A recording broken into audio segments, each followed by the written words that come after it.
Welcome to Kishore sir daily current affairs classes. మరి ఎవరైతే మన ఛానల్ను ఫస్ట్ టైం చూస్తున్నారో వారు మన ఛానల్ను సబ్స్క్రైబ్ చేసుకోండి. అలాగే మన ఛానల్ను మీ ఫ్రెండ్స్కు ఎవరైతే కాంపిటేటివ్ ఎగ్జామ్కి ప్రిపేర్ అవుతున్నారో వాళ్ళకు కూడా మన ఛానల్ను షేర్ చేయండి, సబ్స్క్రైబ్ చేయించండి. ఈరోజు మనము నవంబర్ 9, 2025కు సంబంధించిన కరెంట్ అఫైర్స్ లో భాగంగా జాతీయ, అంతర్జాతీయ, రాష్ట్రీయ అంశాలు, అలాగే రాజకీయ అంశాలు, అలాగే సైన్స్ అండ్ టెక్నాలజీ సంబంధించిన విషయాలు, క్రీడా సంబంధిత విషయాలను మనం ఈరోజు సెషన్ లో డిస్కస్ చేసుకున్నాం. ఇందులో భాగంగా మన ఫస్ట్ టాపిక్ చూసినట్లయితే ఫస్ట్ వన్, న్యాయ పరిభాషను సరళీకరించాలి. జాతీయ సదస్సులో మన ప్రధానమంత్రి అయినటువంటి మోడీ గారు పిలుపునివ్వడం జరిగింది.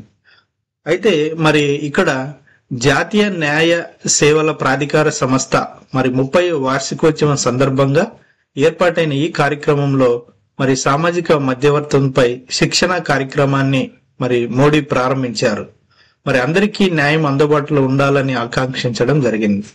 ఈ ఫోటోలో మనం చూసినట్లయితే మన సుప్రీంకోర్టు ప్రధాన న్యాయమూర్తి అయినటువంటి బిఆర్ గవాయ్, అలాగే మన దేశ ప్రధానమంత్రి అయినటువంటి నరేంద్ర మోడీ గారు 30వ వార్షికోత్సవం సందర్భంగా నల్సా 30వ వార్షికోత్సవం సందర్భంగా ఈ కార్యక్రమంలో మన ప్రధానమంత్రి అయినటువంటి నరేంద్ర మోడీ గారు ప్రసంగించడం జరిగింది. అయితే ఈ టాపిక్ లో మనం చూసినట్లయితే ఇక్కడ నల్సా అంటే ఏమి అనేది మనకి తెలియాలి. నల్సా అంటే ఏమి అంటే తెలుగులో నల్సాని జాతీయ న్యాయ సేవల ప్రాధికార సంస్థ అని ఇక్కడ మనం తెలుగులో అంటాం. అయితే ఇంగ్లీష్ లో మనం చూసినట్లయితే ఇంగ్లీష్ లో నల్సా అంటే NALSA, నల్సా అంటే నేషనల్ లీగల్ సర్వీసెస్ అథారిటీ.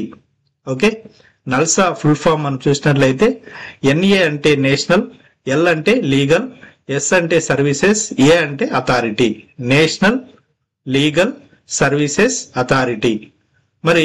ఈ సంస్థ అనేది భారతదేశంలో 1995 నవంబర్ 9న స్థాపించబడింది. ఓకే, ఈ నల్సా అనే సంస్థ ఎప్పుడు ఏర్పాటైంది అంటే 1995 నవంబర్ 9న స్థాపించబడింది.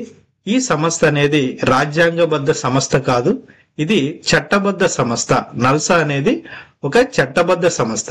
ఎగ్జామ్ లో అడతారు నల్సా అనేది ఫుల్ ఫామ్ ఏమి అని అడగచ్చు. నల్సా అంటే ఫుల్ ఫామ్ ఏమని చెప్పాలా? నేషనల్ లీగల్ సర్వీసెస్ అథారిటీ అనేది గుర్తుపెట్టుకోవాలి. అలాగే నల్సా అనేది ఈ క్రింది వాటిలో ఏది రాజ్యాంగబద్ధ సంస్థ, చట్టబద్ధ సంస్థ, ఏ సంస్థ అని విధంగా అడతాడు. కాబట్టి నల్సా అనేది రాజ్యాంగబద్ధ సంస్థ కాదు, ఇది ఒక చట్టబద్ధ సంస్థ. నల్సా అనేది చట్టబద్ధ సంస్థ. ఇది లీగల్ సర్వీసెస్ అథారిటీ యాక్ట్ 1987 చట్టం కింద ఏర్పాటు చేయడం జరిగింది. కాబట్టి ఈ నల్సా అనే ఒక అథారిటీని ఏ చట్టం కింద ఏర్పాటు చేయడం జరిగిందంటే ఇది లీగల్ సర్వీసెస్ అథారిటీ యాక్ట్ 1987 అనే చట్టం కింద ఏర్పడింది. దీని ప్రధాన ఉద్దేశం ఏమంటే సమాజంలో బడుగు బలహీన వర్గాలకు ఉచిత న్యాయాన్ని అందించడానికి ఏర్పాటు చేయబడిన సంస్థ ఇది. కాబట్టి దీని ఉద్దేశము సమాజంలో బలహీన వర్గాలకు ఉచిత చట్ట సేవలను అందించడము, సౌకర్యార్థమైన వివాద పరిష్కారానికి లోక్ అదాలత్లను నిర్వహించడం అనేది ఈ యొక్క అథారిటీ యొక్క మెయిన్ ఉద్దేశంగా చెప్పచ్చు. నల్సాకు ఎవరు దీన్ని ఎగ్జిక్యూటివ్ చైర్మన్ గా ఎవరుంటారు, ప్యాట్రన్ ఇన్ చీఫ్ గా ఎవరుంటారు అని మనం ఇక్కడ చూసినట్లయితే నల్సాను చీఫ్ జస్టిస్ ఆఫ్ ఇండియా, అలాగే ప్యాట్రన్ ఇన్ చీఫ్ గా నడిపిస్తారు. అంటే నల్సాకు హెడ్ గా ఎవరుంటారంటే అప్పుడు ఆ టైంలో ఎవరైతే సుప్రీంకోర్టు ప్రధాన న్యాయమూర్తిగా ఉంటారో వాళ్ళే ప్యాట్రన్ ఇన్ చీఫ్ గా నల్సాను నడిపించడం జరుగుతుంది. అలాగే నల్సాకి ఎగ్జిక్యూటివ్ చైర్మన్ గా ఎవరుంటారంటే అప్పుడు ప్రస్తుతం అంటే ఆ టైంలో ఎవరైతే సుప్రీంకోర్టు ప్రధాన న్యాయమూర్తిగా పనిచేస్తుంటారో వాళ్ళే నల్సాకు ఎగ్జిక్యూటివ్ చైర్మన్ గాను ప్యాట్రన్ ఇన్ చీఫ్ గాను నల్సాకు ఉండడం జరుగుతుంది. ఓకే, ఇది వెరీ వెరీ ఇంపార్టెంట్. కాబట్టి మనము ఇక్కడ నల్సాను చూసినట్లయితే what is the full form of NALSA అంటే నేషనల్ లీగల్ సర్వీసెస్ అథారిటీ అనేది గుర్తుపెట్టుకోవాలి. మరి నల్సా అనే అథారిటీ సంస్థ ఎప్పుడు ఏర్పడిందంటే పాయింట్ ఆఫ్ వ్యూలో మనం చూసినట్లయితే నల్సా అంటే నేషనల్ లీగల్ సర్వీసెస్ అథారిటీ. మరి ఇది ఈ సంస్థ ఎప్పుడు ఏర్పడింది అంటే 1995 నవంబర్ 9న ఏర్పడిందని గుర్తుపెట్టుకోవాలి. మరి నల్సా అనేది చట్టబద్ధ సంస్థ, రాజ్యాంగ సంస్థ, మరి రాజ్యాంగ సంస్థ కాదా, చట్టబద్ధ సంస్థ? సో ఈ విధంగా అడిగినప్పుడు ఆ విధంగా కూడా క్వశ్చన్ ఫ్రేమ్ చేయడం జరుగుతుంది. కాబట్టి నల్సా అనేది మరి చట్టబద్ధ సంస్థ అని గుర్తుపెట్టుకోవాలి. చట్టసమ్మత సంస్థ లేదా చట్టబద్ధ సంస్థ. మరి ఈ నల్సా అనే ఈ అథారిటీ మరి ఏ చట్టం ద్వారా ఏర్పడింది, ఏ యాక్ట్ ద్వారా ఏర్పడింది అంటే లీగల్ సర్వీసెస్ అథారిటీ యాక్ట్ 1987 అనే చట్టం కింద ఏర్పడడం జరిగింది. మరి నల్సా యొక్క ప్రధాన ఉద్దేశం ఏమి అని కూడా క్వశ్చన్ అడుగుతాడు. సో నల్సా యొక్క ప్రధాన ఉద్దేశం ఏమంటే మరి సమాజంలో ఎవరైతే బడుగు బలహీన వర్గాలు ఉంటారో వారికి మరి ఉచిత న్యాయ సలహాలను అందించడము, మరి న్యాయ సేవలను అందించడము అనేది మరి ఈ సంస్థ యొక్క ముఖ్య ఉద్దేశంగా చెప్పొచ్చు. మరి నల్సాకు మరి ప్యాట్రన్ ఇన్ చీఫ్ గా ఎవరుంటారు అంటే నల్సాకు ప్యాట్రన్ ఇన్ చీఫ్ గా ఎవరుంటారంటే మరి అప్పుడు ఎవరైతే సుప్రీంకోర్టుకు ప్రధాన న్యాయమూర్తిగా పనిచేస్తుంటారో వారే మరి నల్సాకు ప్యాట్రన్ ఇన్ చీఫ్ గా ఉండడం జరుగుతుంది. అలాగే నల్సాకు ఎగ్జిక్యూటివ్ చైర్మన్ గా ఎవరుంటారు అని కూడా ఎగ్జామ్ కడతాడు. కాబట్టి నల్సాకు ఎగ్జిక్యూటివ్ చైర్మన్ గా ఎవరుంటారంటే అప్పుడు ఎవరైతే సుప్రీంకోర్టుకు మరి చీఫ్ జస్టిస్ అంటే ప్రధాన న్యాయమూర్తి ఉంటారో వాళ్ళే మరి ఎగ్జిక్యూటివ్ చైర్మన్ గా మరి ప్యాట్రన్ ఇన్ చీఫ్ గా మరి నల్సాను నడిపించడం జరుగుతుంది. కాబట్టి ఇది ఎగ్జామ్ పాయింట్ ఆఫ్ వ్యూలో వెరీ వెరీ ఇంపార్టెంట్ గా మనం చెప్పొచ్చు. Okay, next topic. మరి దేశ ప్రగతిలో కెనరా బ్యాంక్ ముఖ్య భూమిక. ఓకే, ఇక్కడ మనం చూసినట్లయితే ఈ కాంటెక్స్ట్ లో మరి ఈ న్యూస్ లో Canara Bank MD and CEO ఎవరు అని ఒకవేళ ఎగ్జామ్ అడగచ్చు. కాబట్టి Canara Bank MD and CEO అంటే చీఫ్ ఎగ్జిక్యూటివ్ ఆఫీసర్ ఎవరంటే సత్యనారాయణ రాజు అని గుర్తుపెట్టుకోవాలంటే. Satyanarayana Raju Canara Bank MD, managing director and chief executive officer ఎవరంటే సత్యనారాయణ రాజు. ఓకే, సరిపోతుంది. నెక్స్ట్ రవీందర్ పసిడి గురి. ఓకే, రవీందర్ అనే మరి ఆటగాడు ఏ క్రీడకు సంబంధించిన వ్యక్తి అని ఎగ్జామ్ లో అడుగుతాడు. రవీందర్ అనే క్రీడాకారుడు ఏ క్రీడకు సంబంధించిన వ్యక్తి అంటే ఇతను షూటింగ్ సంబంధించిన వ్యక్తి, షూటింగ్ అనే క్రీడకు సంబంధించిన వ్యక్తి. మరి ఈయన మరి ప్రపంచ షూటింగ్ ఛాంపియన్షిప్ లో రవీందర్ సింగ్ సత్తా చాటాడు. మరి శనివారం మరి పురుషుల 50 మీటర్ పిస్టల్లో అతను స్వర్ణం సాధించడం జరిగింది. కాబట్టి ప్రపంచ షూటింగ్ ఛాంపియన్షిప్ లో మరి రవీందర్ సింగ్ అనే వ్యక్తి మరి స్వర్ణ పతకం సాధించడం జరిగింది. కాబట్టి రవీందర్ సింగ్ అనే క్రీడాకారుడు ఏ క్రీడకు సంబంధించిన వ్యక్తి అంటే షూటింగ్ అని గుర్తుపెట్టుకోవాలి, సరిపోతుంది. అంత మాత్రము. మరి ఈ న్యూస్ సంబంధించి క్వశ్చన్ లో ఆ విధంగా మనకి బిట్ ఫ్రేమ్ చేయడానికి అవకాశం ఉంటుంది. Next one, Abhishek Sharma record. మరి అంతర్జాతీయ 2020 మ్యాచ్ల్లో అతి తక్కువ బంతుల్లో 1000 పరుగుల మేలిరాయిని అందుకున్న బ్యాటర్ గా భారత ఓపెనర్ అభిషేక్ శర్మ రికార్డు సృష్టించాడు. కాబట్టి మరి అంతర్జాతీయ ఫార్మాట్ లో మరి 2020 ఫార్మాట్ లో మనం చూసినట్లయితే అతి తక్కువ బంతుల్లోనే 1000 పరుగులు మరి సాధించి మరి ఇతను రికార్డు నెలకొల్పడం జరిగింది ప్రపంచంలో. మరి ఏ బ్యాటరు మరి 528 బంతులకే 1000 పరుగులు ఏ బ్యాటరు మరి సాధించలేదు. మరి అభిషేక్ శర్మ ఓన్లీ 528 బాల్స్ గాను 1000 రన్స్ పూర్తి చేయడం జరుగుతుంది. ఇది వరల్డ్ రికార్డుగా మరి న్యూస్ లో రావడం జరిగింది. నెక్స్ట్ వన్, నెక్స్ట్ టాపిక్, డెఫ్ ఒలింపిక్స్ కు భారత్ 111 మందితో మరి డెఫ్ ఒలింపిక్స్ కు మరి 111 అంటే 111 మెంబర్స్ ని సెలెక్ట్ చేయడం జరిగింది. మరి ఇక్కడ క్వశ్చన్ మనకి ఏ విధంగా అడుగుతాడంటే డెఫ్ ఒలింపిక్స్ అనేవి మరి ఎక్కడ నిర్వహిస్తున్నారంటే మరి జపాన్ లోని టోకియోలో నిర్వహిస్తున్నారు. జపాన్ లోని టోకియోలో డెఫ్ ఒలింపిక్స్ క్రీడలను నిర్వహిస్తున్నారు అని గుర్తుపెట్టుకుంటే సరిపోతుంది. ఓకే, ఇదంతా మనకు అవసరం లేదు. డెఫ్ ఒలింపిక్స్ ఎక్కడ నిర్వహిస్తున్నారంటే జపాన్ లోని టోక్యో నగరంలో నిర్వహిస్తున్నారు. ఓకే, మరి 2022లో బ్రెజిల్ డెఫ్ ఒలింపిక్స్, మరి 2022లో డెఫ్ ఒలింపిక్స్ ఎక్కడ జరిగినాయంటే బ్రెజిల్లో జరిగినాయి 2022లో. ఇప్పుడు 2025లో డెఫ్ ఒలింపిక్స్ జపాన్ లోని టోక్యోలో జరుగుతున్నాయి. ఓకే, అంతే సరిపోతుంది. నెక్స్ట్ వన్, మరి భారత 91వ గ్రాండ్ మాస్టర్ గా రాహుల్. మరి మన భారతదేశం ఇండియాలో మరి గ్రాండ్ మాస్టర్ మరి 91వ వ్యక్తిగా మరి రాహుల్ మరి సాధించడం జరిగింది గ్రాండ్ మాస్టర్ హోదాను. భారత చెస్ లో గ్రాండ్ మాస్టర్ల సంఖ్య సెంచరీ దిశగా దూసుకెళ్తుంది. మరి రాహుల్ విఎస్ కొత్తగా గ్రాండ్ మాస్టర్ హోదాను సాధించాడు. మరి ఈ ఘనతను అందుకున్న 91వ భారత ప్లేయర్ గా ఇతను సాధించడం జరిగింది.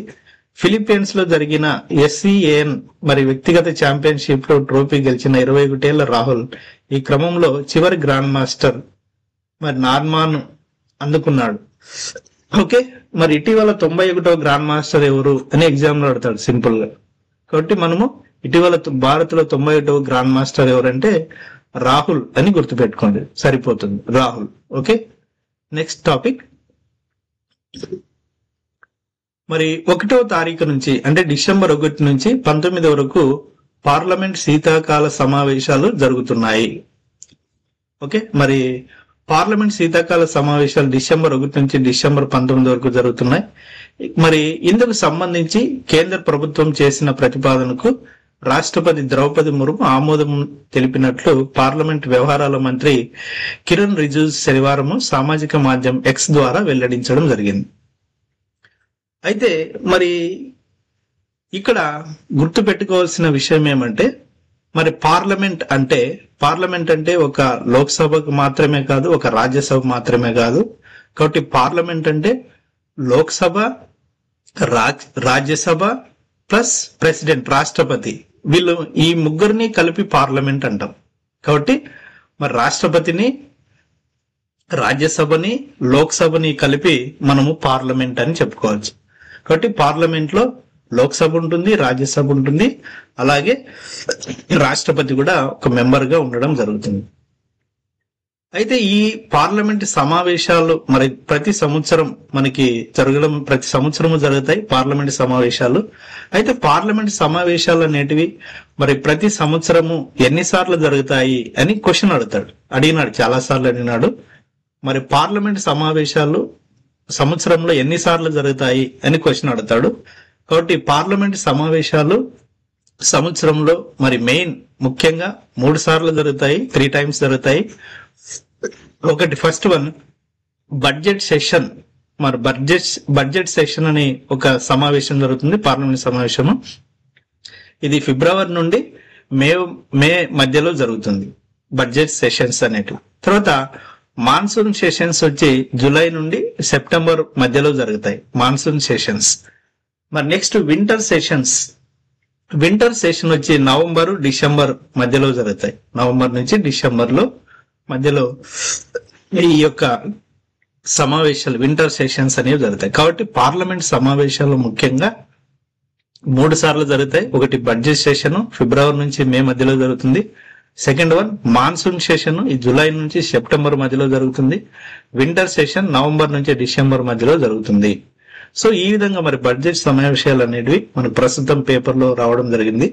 డిసెంబర్ 1 నుంచి 19 వరకు మరి పార్లమెంట్ వింటర్ సెషన్ అంటే శీతాకాల సమావేశాలు జరుగుతాయని మరి పార్లమెంట్ మెంబర్స్ అందరికి కూడా మరి రాష్ట్రపతి ద్రౌపది ముర్ము గారు మరి అందరికీ ఇన్ఫర్మేషన్ అనేది పాస్ చేయడం జరిగింది. మరి ఈ న్యూస్ మరి ఎవరు మనకి ఎక్స్ లో పోస్ట్ చేసినారంటే పార్లమెంట్ వ్యవహారాల మంత్రి. మనకు ఎగ్జామ్ లో అడుగుతాడు ఏమని, ప్రస్తుతం పార్లమెంటరీ వ్యవహారాల మంత్రి ఎవరు అని అడుగుతాడు ఎగ్జామ్ లో. కాబట్టి ప్రస్తుతం పార్లమెంటరీ వ్యవహారాల మంత్రి ఎవరంటే కిరణ్ రిజిజు. ఈయన ఎక్స్ సోషల్ మీడియా ద్వారా మరి ఈయన విషయాన్ని వెల్లడించడం జరిగింది. ఎక్స్ అనేది ఇది ఒక సామాజిక మాధ్యమం. ఎక్స్ మరి సామాజిక మాధ్యమం యొక్క అధినేత ఎవరంటే మనకు తెలుసు ఎలన్ మాస్క్. కాబట్టి ఈ విధంగా మనకి ఎగ్జామ్ పాయింట్ ఆఫ్ వ్యూలో బిట్స్ రావడానికి అవకాశం ఉంది.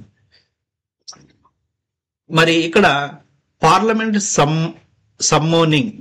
సమ్మోనింగ్ అంటే ఏమి అని క్వశ్చన్ అడుగుతాడు ఒక్కోసారి. పార్లమెంట్ సమ్మోనింగ్ అంటే పార్లమెంట్ సభ్యులందరినీ సమావేశానికి పిలవడానికి ఉండే ప్రక్రియను పార్లమెంట్ సమ్మోనింగ్ అని అంటారు. అంటే పార్లమెంట్ సమావేశాలు జరుగుతున్నాయి, మీరంతా పార్లమెంట్ సమావేశాలకు అటెండ్ కాండి అని చెప్పే ప్రక్రియనే పార్లమెంట్ సమ్మోనింగ్ అని మరి పిలవడం జరుగుతుంది. మనం ఇప్పుడు ఇంతకుముందే డిస్కస్ చేసినాం పార్లమెంట్ అంటే ఏమంటే, పార్లమెంట్ అంటే రాష్ట్రపతి, లోక్సభ, రాజ్యసభ. మరి ఈ మూడు అంటే ఈ ముగ్గురిని కలిపి మనము పార్లమెంట్ అని అంటాం. మరి ప్రస్తుత రాష్ట్రపతి ఎవరు అంటే మనకు తెలుసు, శ్రీమతి ద్రౌపది ముర్ము గారు. అలాగే లోక్సభ చూసినట్లయితే లోక్సభ మరి ఇది ప్రజల చేత ఎన్నుకోబడిన సభ లోక్సభ అనేది. మరి ఈ సభకు ప్రస్తుతం లోక్సభ స్పీకర్ గా మనకి మరి ఓం బిర్లా గారు ఉండడం జరుగుతుంది. అలాగే రాజ్యసభకు చైర్మన్ గా ఉంటారు. రాజ్యసభకి హెడ్ ఎవరు అంటే చైర్మన్. మరి రాజ్యసభ చైర్మన్ ఎవరు అని ఎగ్జామ్ లో అడిగితే అప్పుడు ఎవరైతే ఉపరాష్ట్రపతిగా పనిచేస్తూ ఉంటారో వాళ్ళే మరి రాజ్యసభకు చైర్మన్ గా వ్యవహరించడం జరుగుతుంది. కాబట్టి ప్రస్తుతం రాజ్యసభ చైర్మన్ ఎవరంటే ప్రస్తుతం ఉపరాష్ట్రపతిగా ఉన్నటువంటి రాధాకృష్ణన్ గారే మరి రాజ్యసభకు చైర్మన్ గా వ్యవహరించడం జరుగుతుంది. కాబట్టి రాజ్యసభకు చైర్మన్ ఉపరాష్ట్రపతి అయినటువంటి రాధాకృష్ణన్, అలాగే లోక్సభ స్పీకర్ ఓం బిర్లా, రాష్ట్రపతి మనకు తెలుసు. ఓకే, ఈ విధంగా పార్లమెంట్ గురించి. నెక్స్ట్ టాపిక్, దక్షిణాఫ్రికాలో జరిగే G20 సదస్సును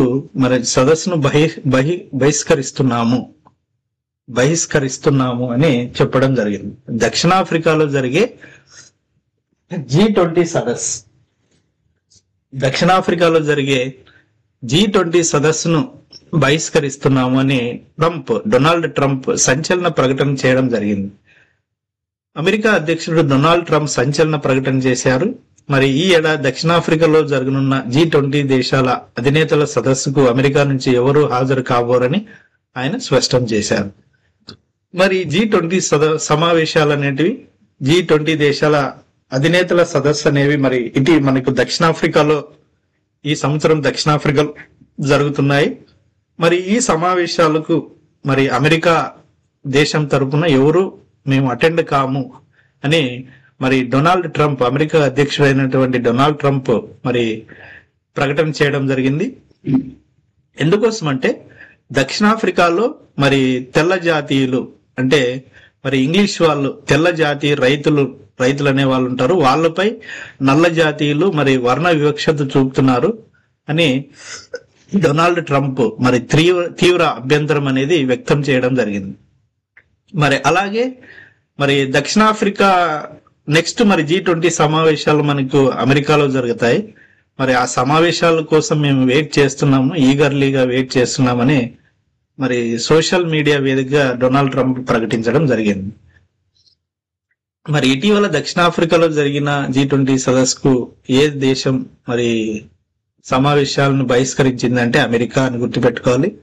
మరి 2025లో G20 సదస్సు ఎక్కడ జరిగిందంటే దక్షిణాఫ్రికా అని గుర్తుపెట్టుకోవాలి. మరి దక్షిణాఫ్రికా అంటేనే మనకు ఇక్కడ క్యాపిటల్ సిటీస్ గా మరి ప్రిటోరియా అని చెప్పొచ్చు. దక్షిణాఫ్రికా క్యాపిటల్ సిటీ ప్రిటోరియా అని చెప్పొచ్చు.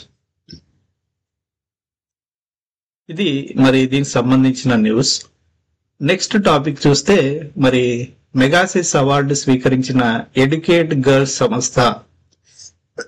మరి మెగాసిస్ అంటేనే మరి దీన్ని మనం ఫుల్ గా రామన్ మెగాసిస్ అని చెప్పొచ్చు. Ramon Magsaysay. So Ramon Magsaysay award అంటేనే మనకి ఫిలిప్పీన్స్ అనే దేశం గుర్తుకు రావాలి. రామన్ మెగాసిస్ అవార్డు అంటేనే ఫిలిప్పీన్స్ అనే దేశం గుర్తుకు రావాలి. మరి అలాగే ఫిలిప్పీన్స్ యొక్క క్యాపిటల్ సిటీ ఏదంటే మనీలా అనే గుర్తుకు రావాలి. Philippines capital city Manila. మరి ఇటీవల మరి ఆ దేశంలో తీవ్రమైన మరి భయంకరమైన తుఫాన్లు రావడం జరిగింది. మరి ప్రతిష్టాత్మకమైన రామన్ మెగాసిస్ అవార్డు పొందిన ఎడ్యుకేట్ గర్ల్స్ స్వచ్ఛంద సంస్థ దాని తమ క్షేత్రస్థాయి సమన్వయకర్తలు, వాలంటీర్లు, మెంటర్లు అంకితమిస్తున్నట్లు ప్రకటించింది. 2025 సంవత్సరం గాను రామన్ మెగాసిస్ అవార్డును భారత్ కు చెందిన ఎడ్యుకేట్ గర్ల్స్ స్వచ్ఛంద సంస్థ ఆగస్టు 31 ప్రకటించిన విషయం తెలిసిందే. కాబట్టి మనకి ఎగ్జామ్ లో ఇక్కడ బిట్ రావడానికి అవకాశం ఉంటుంది. కాబట్టి 2025 సంవత్సరానికి గాను రామన్ మెగాసిస్ అవార్డును మరి భారత్ తరపున అందుకున్న సంస్థ ఏది అని ఎగ్జామ్ లో అడుగుతాడు. కాబట్టి సంస్థ ఏదంటే ఎడ్యుకేట్ గర్ల్స్ సంస్థ. ఎడ్యుకేట్ గర్ల్స్ సంస్థ. ఓకే, మరి ఫిలిప్పీన్స్ రాజధాని ఏదంటే మనం మనీలా అని చెప్పుకున్నాం. కాబట్టి ఈ విధంగా మరి ఎగ్జామ్ లో మరి ఈ టాపిక్ నుంచి మనకి ఎగ్జామ్ లో అడగడానికి అవకాశం ఉంది. కాబట్టి రామన్ మెగాసిస్ అవార్డును మన దేశం తరపున అందుకున్న సంస్థ ఎడ్యుకేట్ గర్ల్స్ సంస్థ. మరి ఎడ్యుకేట్ గర్ల్స్ సంస్థ యొక్క సిఇఓలను మనం చూసినట్లయితే ఎవరు అంటే మరి దీని వ్యవస్థాపకురాలు ఎవరంటే సఫీనా హుసేన్, మరి సిఇఓ గాయత్రి నాయర్ లోబో. వీళ్ళిద్దరూ మరి ఎడ్యుకేట్ గర్ల్స్ సంస్థకు సంబంధించిన ముఖ్యమైన వ్యక్తులుగా చెప్పుకోవచ్చు. మరి ఈ సంస్థ ఎప్పుడు ఏర్పడిందంటే 2007లో ఏర్పడింది. ఎడ్యుకేట్ గర్ల్స్ అనే సంస్థ 2007లో ఏర్పడింది. మరి ఈ సంస్థ యొక్క ముఖ్య ఉద్దేశం ఏమంటే మరి ప్రతి ఒక్కరు గర్ల్స్ ఎవరైతే ఉన్నారో గర్ల్స్ అందరూ కూడా చదువుకోవాలి అనేది ఈ సంస్థ యొక్క ముఖ్య ఉద్దేశంగా మనం ఇక్కడ చెప్పుకోవచ్చు. ఇది మరి ఈ న్యూస్ సంబంధించిన information. Okay, next we will go to next topic. మరి దీర్ఘకాల మూత్రపిండాలు వ్యాధి గుప్పట్లో భారత్. మరి దీర్ఘకాల మూత్రపిండాల వ్యాధి తీవ్రత భారత్ లో ఎక్కువగానే ఉందని మరి తాజా అధ్యయనం ద్వారా వెల్లడించడం జరిగింది. కాబట్టి ఈ అధ్యయనం సర్వే చేసిన సంస్థ ఏది అంటే ద లాన్సెంట్ అనే పత్రిక మరి ఈ ఇన్ఫర్మేషన్ ని మరి రిలీజ్ చేయడం జరిగింది. కాబట్టి 2023లో రుగ్మత బాధల సంఖ్య విషయంలో మన దేశం ప్రపంచంలోనే 2వ స్థానంలో ఉంది. 15.2 కోట్ల మందితో వ్యాధిగ్రస్తులతో చైనా మొదటి స్థానంలో ఉంటే భారత్ 13.8 కోట్ల మందితో ఈ రుగ్మతతో బాధపడుతున్నారు. అంటే మూత్రపిండాలకు సంబంధించిన వ్యాధితో బాధపడుతున్న వారు ప్రపంచంలో చూసినట్లయితే మొదటి స్థానం చైనాలో మరి ఈ వ్యాధితో అంటే మూత్రపిండాల వ్యాధితో బాధపడుతున్నారు. అలాగే భారత్ మరి 13.8 కోట్ల మందితో మరి 2వ స్థానంలో ఈ మూత్రపిండాల వ్యాధితో బాధపడుతున్నారు. కాబట్టి ఎగ్జామ్ లో వెరీ వెరీ ఇంపార్టెంట్ క్వశ్చన్. కాబట్టి ఇటీవల లాన్సెంట్ అనే పత్రిక సర్వే చేసిన సర్వేలో మరి మూత్రపిండాల వ్యాధికి సంబంధించి మరి 2వ స్థానంలో నిలిచిన దేశం ఏది, మన దేశం ఎన్నో స్థానంలో ఉంది అంటే సెకండ్ ప్లేస్ లో ఉంది. మొదటి స్థానం ఏదంటే చైనా అని గుర్తుపెట్టుకోవాలి. మరి next topic aerospace sauce edutech. So ఇవి మరి స్టార్టప్ సంస్థలు, ఇవి హైదరాబాద్ కేంద్రంగా పనిచేస్తున్నాయి. సో ఇవి స్టార్టప్ సంస్థలు, తెలుగులో వీటిని అంకుర సంస్థలు అని కూడా పిలుస్తాం. కాబట్టి మరి హైదరాబాద్ కేంద్రంగా ఏరోస్పేస్ అనేది ఫస్ట్ ప్లేస్ లో మొదటి స్థానంలో నిలిచింది. సాస్ మరి 2వ స్థానంలో నిలిచింది. ఎడ్యుటెక్ అనేది 3వ స్థానంలో నిలిచింది. మరి ఈ సర్వేని చేసిన సంస్థ ఏదంటే లింక్డ్ఇన్ అనే సంస్థ. లింక్డ్ఇన్ అనే సంస్థ మరి హైదరాబాద్ కేంద్రంగా అత్యుత్తమైన స్టార్టప్ సంస్థలను గుర్తించడం జరిగింది. మరి హైదరాబాద్ లో 2025లో లింక్డ్ఇన్ అత్యుత్తమ అంకుర సంస్థలను ఫైండ్ అవుట్ చేయడం జరిగింది. దాంట్లో first place Skyroot Aerospace, మరి second one recycle, third one swipe, మరి ఫోర్త్ ఇవన్నీ కూడా ఉన్నాయి. దీంట్లో మనం టాప్ 3 గుర్తు పెట్టుకుంటే సరిపోతుంది. ఇవన్నీ కూడా మనకి ఎగ్జామ్ లో ఏ విధంగా అడుగుతాడంటే మరి ఈ క్రింది వాటిలో మరి లిక్విడ్ నెట్రో గేమ్స్ అనే అంకుర సంస్థ ఏ నగరం కేంద్రంగా పనిచేస్తుంది అని అడుగుతాడు. అప్పుడు హైదరాబాద్ అని గుర్తుపెట్టుకోవాలి. అలాగే స్కై రూట్ ఏరోస్పేస్ అనే మరి అంకుర సంస్థ లేదా స్టార్టప్ అనే సంస్థ ఏ నగరం కేంద్రంగా పనిచేస్తుంది అంటే మరి హైదరాబాద్ అని గుర్తుపెట్టుకోవాలి. సో ఆ విధంగా ఎగ్జామ్ లో అడుగుతాడు క్వశ్చన్. ఓకే, కాబట్టి ప్రపంచంలో అతిపెద్ద ప్రొఫెషనల్ నెట్వర్క్ అయిన లింక్డ్ఇన్ తాజాగా హైదరాబాద్ లోని మరి ఉత్తమ అంకుర సంస్థల జాబితాను వెల్లడించింది. ఇందులో ఏరోస్పేస్ సాస్ అంటే software as a service. Sauce అంటే సాఫ్ట్వేర్ యాజ్ ఏ సర్వీస్ మరి 2వ స్థానంలో నిలిచింది. ఎడ్యుటెక్ అనే అంకుర సంస్థ 3వ స్థానంలో నిలవడం జరిగింది. కాబట్టి వెరీ వెరీ వెరీ ఇంపార్టెంట్. ఇక్కడ మరి ఏరోస్పేస్ నెట్వర్క్ అంటే మన భారత అంతరిక్ష సంస్థకు సంబంధించిన టెక్నాలజీని సరఫరా చేసే ఒక స్టార్టప్ సంస్థ. ఇది చంద్రయాన్ మరి 2లో మరి చంద్రయాన్ 2కు సంబంధించిన టెక్నాలజీని మరి ఇస్రోకు మరి అందించడం జరిగింది. ఓకే, ఇది మరి దీనికి సంబంధించిన ఇన్ఫర్మేషన్. నెక్స్ట్ టాపిక్, చందమామ ధృవాలపై చంద్రయాన్ 2 దృష్టి. మరి చంద్రుడి కక్షలో పరిభ్రమిస్తున్న చంద్రయాన్ 2 అనే ఆర్బిటార్ పరికరాల నుంచి మరి సవిర డేటాను సేకరించినట్లు భారత అంతరిక్ష పరిశోధన సంస్థ ఇస్రో. ఓకే, ఇస్రో అంటే మనకి బెంగళూరు కేంద్రంగా పనిచేస్తుంది ఇది. ఓకే, మరి ఈ కేంద్రము ఇస్రో అంటే మరి ఇండియన్ స్పేస్ రీసెర్చ్ ఆర్గనైజేషన్, ఇది బెంగళూరు కేంద్రంగా పనిచేస్తుంది. ఓకే, మరి నెక్స్ట్ వన్, మరి ఏ దేశంలో, ఇక్కడ కొన్ని బిట్స్ ఉన్నాయి, ఏ దేశంలో ఆరోగ్య సంరక్షణ మౌలిక సదుపాయాలు, ఓడరేవు, పునరావృద్ధి, వ్యూహాత్మక సహకారాన్ని అందించేందుకు ఇటీవల భారత ప్రభుత్వం $680 మిలియన్ ప్రత్యేక ప్యాకేజీను ప్రకటించింది అని బిట్టు ఇక్కడ. మరి ఏ దేశం అంటే మారిషస్. ఈ దేశ ప్రధానమంత్రి ఎవరంటే, మారిషస్ ప్రధానమంత్రి ఎవరంటే డాక్టర్ నవీన్ చంద్ర రామ్ గులాం. మారిషస్ ప్రధానమంత్రి ఎవరంటే డాక్టర్ నవీన్ చంద్ర రామ్ గులాం. ఇతను భారత పర్యటన సందర్భంగా ప్రధాని నరేంద్ర మోడీ గారు ప్రకటించడం జరిగింది. కాబట్టి ఇటీవల ఏ దేశంలో ఆరోగ్య సంరక్షణ మౌలిక సదుపాయాలు, ఓడరేవు, పునరావృద్ధి, వ్యూహాత్మక సహకారాన్ని అందించేందుకు ఇటీవల భారత ప్రభుత్వం $680 బిలియన్ ప్రత్యేక ప్యాకేజ్, ఆర్థిక ప్యాకేజీను ఏ దేశానికి ప్రకటించిందంటే మారిషస్ అని గుర్తుపెట్టుకోండి. అలాగే మరి మారిషస్ యొక్క ప్రధానమంత్రి ఎవరంటే డాక్టర్ నవీన్ చంద్ర రామ్ గులాం. మరి నెక్స్ట్ వన్, దేశంలోని అత్యంత వేగవంతమైన రైలు నమో భారత్ ఇటీవల ఏ మార్గంలో గంటకు 160 కిలోమీటర్ల వేగంతో ప్రయాణించి వార్తల్ని నిలిచింది అంటే Delhi Meerut regional rapid transit system. Okay, bit ఇది. నెక్స్ట్ ఇంకొక బిట్ ఇక్కడ చూస్తే, ఇటీవల ఏ భారత మాజీ ప్రధానమంత్రికి మరణాంతరం ప్రతిష్టాత్మక పివి నరసింహారావు స్మారక ఆర్థిక శాస్త్ర పురస్కారాన్ని ప్రకటించారు అంటే doctor Manmohan Singh PV Narasimha Rao memorial foundation కింద ఈ పురస్కారాన్ని బహుకరించడం జరిగింది. ఓకే, ఇవి మరి బిట్స్, కొన్ని ఇంపార్టెంట్ బిట్స్. ఓకే, ఇవి మరి నవంబర్ 9కి సంబంధించిన ఓకే మెయిన్ మరి ఇంపార్టెంట్ కరెంట్ అఫైర్స్ గా మనం ఈ క్లాస్ లో, ఈ సెషన్ లో డిస్కస్ చేసుకున్నాం. కాబట్టి మన ఛానల్ ను వాచ్ చేయండి, మరి అలాగే సబ్స్క్రైబ్ చేసుకోండి. అలాగే మన ఫ్రెండ్స్ అందరికి కూడా మరి ఇలాంటి వాల్యుబుల్ ఇన్ఫర్మేషన్ ని షేర్ చేయండి. ఓకే, మరి మీ ఎగ్జామ్ పాయింట్ ఆఫ్ వ్యూలో మేము కరెంట్ అఫైర్స్ మీకు ఇవ్వడానికి ఓకే మేము మాక్సిమం మీకు ట్రై చేస్తాము. మరి మా ఛానల్ ను చూసినందుకు థ్యాంక్ యూ వెరీ మచ్.